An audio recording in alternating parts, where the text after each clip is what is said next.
Antolatu duguna izan da, alde batetik zaldixak ikasteko hiztegi tipoko bat txartelak funtzionatzen da bena, eta gero 5 ariketa mota desberdintaz, oso sinplik, baina bueno, gehien badi, lehen komentatako buruz ikasi behar dizen zaldixak errez ikasteko.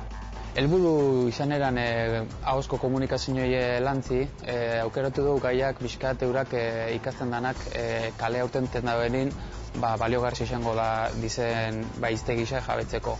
Orduan dakau hasierako urratsak, eta gero dakau dendetan erosketak egiteko, dakau janariak eta edariak, tokiak, lanbideak, eta bizkat hiztegi oinarrizku, gero kale aurteten da benin, balixoko zana. Ederki. Tira, betiko moduan.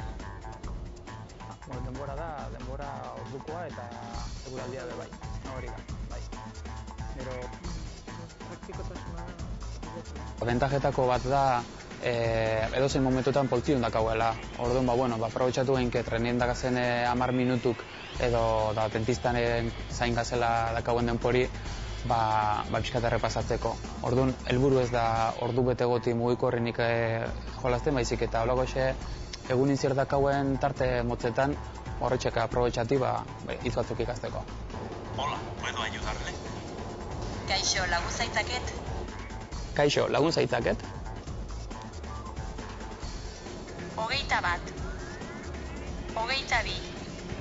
Da, Europako proiektu bat, eta parte hartu dugu bai Txipreko erakunde batzuk, Greziko pare bat erakunde badaz, Irlandako eskola bada, eta Inglaterrako enpresa bat badago.